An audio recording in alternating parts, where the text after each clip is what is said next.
السلام علیکم، welcome to حقیقت نامہ۔ میرا نام سید سعد شاہ ہے۔ رات کی اس ویران تاریکی میں گھوڑے یوں بے خطر بغیر کسی روشنی کے تیزی سے موڑ کاٹتے یوں آسانی سے آگے بڑھ رہے تھے جیسے ان کے سم ان راستوں سے اچھی طرح سے آشنا ہوں۔ پھر قلعے کی کھڑکیوں کی زرد روشنی قریب آنے لگی اور گہرے پانی سے بھری ہوئی ایک چوڑی خندق عبور کر کے گھوڑے بڑے وقار سے قلعے کے بہت بڑے دروازے سے گزر کر اندر داخل ہو گئے۔ یہ ایک بڑا صحن تھا۔ اب گھوڑوں کی رفتار آہستہ ہو گئی تھی اور پہیوں کی گھڑگھڑاہٹ میں بھی کمی آ گئی تھی۔ آخر کار بھگی صدر دروازے کے سامنے رک گئی۔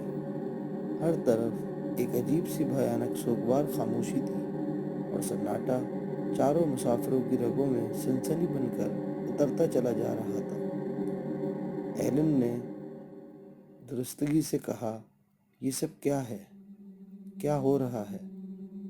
تم ہمیں یہاں کیوں لے آئے ہو؟ اس کے چہرے سے خوف اور دہشت عیاں تھی۔ چارلس نے جواب دیا، کون؟ میں؟ یہ تم کیا کہہ رہی ہو؟ یہ میں نہیں لایا۔ یہ کام ان گھوڑوں کا ہے۔ اس کے لہجے میں حیرت اور خوف کے اثرات نمایاں تھے، اور یہ کہہ کر چارلس نے بھگی سے چھلانگ لگا دی۔ وہ سوچ رہا تھا کہ قلعے کا مالک نہ جانے کیسا آدمی ہوگا۔ پھر ان سب کی نگاہیں بڑے آبنوسی دروازے پر جم گئیں۔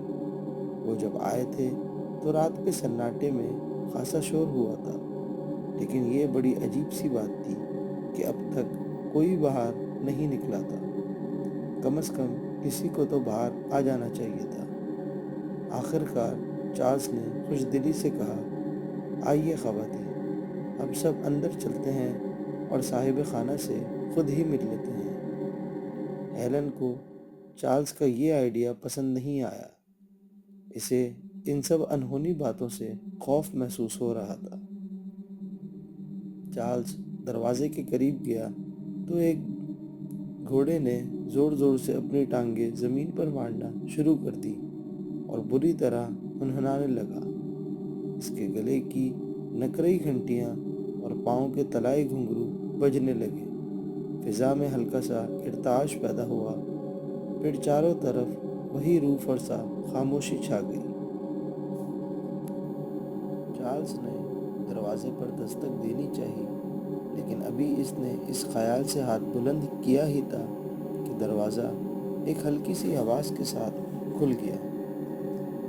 ہیلن جو قریب کھڑی تھی بوکھلا کر پیچھے ہٹی اور اس نے ایلن کا بازو سختی سے تھام لیا۔ ہیلن نے کہا، ان حالات میں کم از کم میں تو اندر نہیں جا سکتا۔ ایلن نے اسے تسلی دی، لیکن جانے من اس طرح تم رات بھر سردی میں کس طرح باہر گزارو گی؟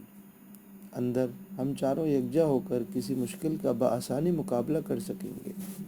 اکیلے رہ کر تم کسی مصیبت میں مبتلا ہو سکتی ہو۔ اس نے اسے سمجھاتے ہوئے کہا، لیکن ہیلن بری طرح خوف زدہ تھی۔ وہ ان پراسرار واقعات اور وہاں کے پرہول ماحول سے گھبرائی ہوئی تھی اور ذہنی طور پر شدید عذاب اور الجھن میں مبتلا تھی۔ آخر چارلس اور ڈیانا کے اصرار پر ہیلن بھی اندر جانے کے لیے رضامند ہو گئی اور وہ چاروں اندر چلے گئے۔ دروازہ ایک زوردار آواز کے ساتھ بند ہو گیا۔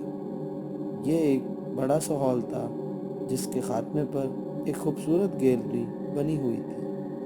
فرش سے لے کر گیلری تک بڑی خوبصورت اور رنگین سیڑھیاں بنی ہوئی تھیں۔ دیواریں اور فرش بڑے قیمتی پتھروں سے بنائے گئے تھے اور ہال کے ایک گوشے سے لے کر دوسرے گوشے تک اعلیٰ قسم کے دبیس قالین بچھے ہوئے تھے۔ ایک دیوار میں بہت وسیع اور عریض آتش دان تھا۔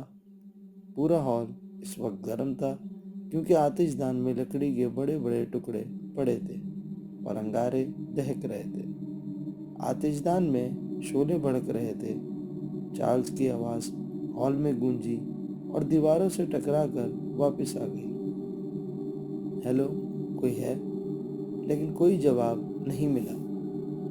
آتش دان کی لکڑیاں ابھی تازہ تھیں، یوں جیسے ان کے آنے سے کے سلسلے میں یہ سب اہتمام کیا گیا ہو۔ چارلز نے دیکھا کہ ہال کے ایک کونے میں ساگوان کی بڑی سی میز پر 4 آدمیوں کے لیے نفیس اور عمدہ قسم کے برتنوں میں بہترین کھانا چنا ہوا تھا۔ ابھی وہ حیرت سے بدھ بنا یہ سب چیزیں دیکھ ہی رہا تھا کہ باہر گھوڑوں کے ٹاپوں اور گھنٹیوں کی آوازوں نے ان سب کو چونکا دیا۔ حیرت اور خوف سے ان کے منہ کھلے رہ گئے۔ وہ تیزی سے دروازے کی طرف لپکے۔ ایک بڑی سی کھڑکی سے انہوں نے دیکھا کہ بھگی بہت تیزی سے قلعے سے باہر کی طرف جا رہی تھی اور گھوڑے بجلی کی سی تیزی سے بھگی کو کھینچے لیے جا رہے تھے۔ دوستوں، اگر ابھی تک آپ نے ہمارا چینل سبسکرائب نہیں کیا تو نیچے موجود بیل آئیکن کو پریس کر دیں۔ پتھریلے فرش پر گھوڑوں کی ٹاپیں گونج رہی تھیں اور چند ہی لمحوں میں گھوڑے ان کی نظروں سے اوجھل ہو گئے۔ ہیلن نے ہسٹریائی انداز میں سسکی لی اور بولی، مجھے معلوم تھا کہ ایسا ہی ہوگا۔ ہمیں ہرگز یہاں نہیں آنا چاہیے تھا۔ کاش تم لوگ میرا کہنا مان لیتے تو ہم سب اس مصیبت میں گرفتار نہ ہوتے۔ کاش۔ چارلز نے احتجاج کیا، اگر تم ہمارا کہا مان لیتے تو ابھی تک انگلینڈ میں ہی ہوتے۔ ہیلن نے کہا، تو کیا یہ کوئی بری بات ہوتی؟ اس طرح ہم کم از کم اندیکھے اثرات سے تو بچ سکتے تھے۔ چارلز نے ہیلن سے بحث کرتے ہوئے کہا، ہیلن، میں تو سمجھا تھا کہ تم زندگی میں بہت کچھ دیکھنا اور سیکھنا چاہو گی، لیکن تم تو گھڑے کی مچھلی نکلی۔ ان کی نوک جھوک سے ہیلن بیزار ہو چکا تھا۔ ڈیانا میز کے قریب آ گئی اور بولی، چارلز، شاید تم یہاں سے یہ بات نظر انداز کر رہے ہو کہ ہماری آمد یہاں غیر متوقع ہے۔ پہلے وہ گھوڑے بگی کھینچتے ہوئے ہمیں یہاں لے آئے، اور جب کہ ہم یہاں ہیں، کھانے کی میز اور یہ سب تکلف، آخر ان سب کا مطلب کیا ہے؟ جبکہ یہاں ایک عجیب پراسرار ماحول طاری ہے۔ حیرت سے وہ سب کچھ دیکھ رہی تھی اور ان باتوں کی وضاحت اپنے شوہر سے طلب کر رہی تھی، لیکن چارلز اپنی بیوی سے متفق نہیں تھا۔ چارلز کا خیال تھا کہ ابھی گیلری کی سیڑھیوں سے 4 آدمی اتر کر آئیں گے اور کھانے کی میز پر بیٹھ جائیں گے، لیکن یہ محض اس کی خوش فہمی تھی اور اس کے اعصاب بری طرح تھک گئے تھے۔ وہ سوچ رہا تھا، کیا اس قلعے میں رہنے والے سب لوگ گونگے اور بہرے تھے؟ اس نے سوچا کہ ان باتوں کا جواب جاننے کے لیے کسی نہ کسی پر جانا بے حد ضروری تھا۔ اس کے خیال آتے ہی وہ بے خوفی سے آگے بڑھا اور سیڑھیاں چڑھنے لگا۔ ہیلن نے چیخ کر کہا، رک جاؤ، نہیں نہیں، رک جاؤ چارلز، میں اس محل نما قلعے سے فوراً چلے جانا چاہتی ہوں، ہم یہاں نہیں رہ سکتے۔ وہ بے حد خوف میں آ گئی تھی اور اس کا بدن کانپ رہا تھا۔ ہیلن نے اپنا بازو اس کی کمر میں ڈال دیا، لیکن ہیلن نے خود کو چھڑا لیا۔ وہ بری طرح ہانپ رہی تھی۔ ہیلن نے اسے تسلی دی، ڈارلنگ، تم خواہ گھبرا رہی ہو، سب ٹھیک ہو جائے گا، تھوڑی سی ہمت سے کام لو۔ چارلز نے بھی ہیلن کو تسلی دی، لیکن وہ بدستور ہاتھ پھیلائے التجا کرتی رہی، خدا کے لیے تم وہاں مت جاؤ، میں خدا کا واسطہ دیتی ہوں تم اوپر مت جاؤ۔ لیکن چارلز نے اس کی التجا کو نظر انداز کر دیا اور لمبے لمبے ڈھگ بڑھتا ہوا گیلری کی طرف چڑھنے لگا۔ گیلری ختم ہوتے ہی چارلز نے خود کو ایک کوریڈور کے سرے پر پایا۔ ایک طویل سی راہداری تھی اور راہداری کے دونوں طرف زرد مشعلیں جل رہی تھیں اور دور تک بند کمروں کا ایک طویل سلسلہ چلا گیا تھا۔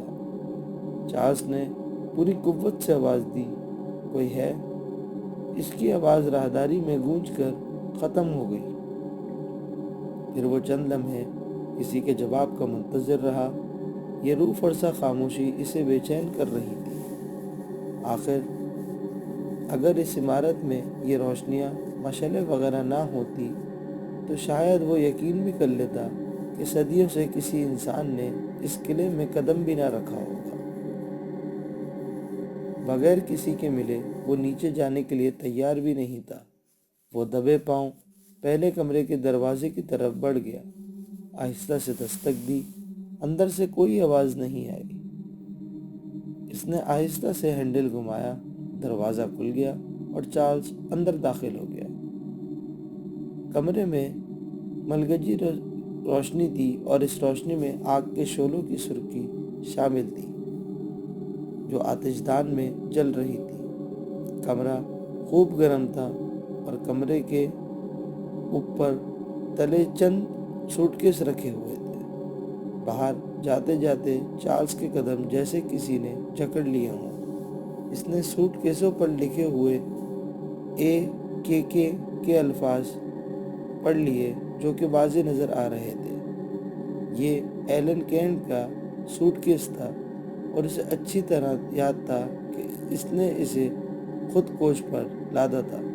وہ تیزی سے کمرے سے باہر نکلا اور گیلری میں کھڑا ہو کر نیچے دیکھنے لگا۔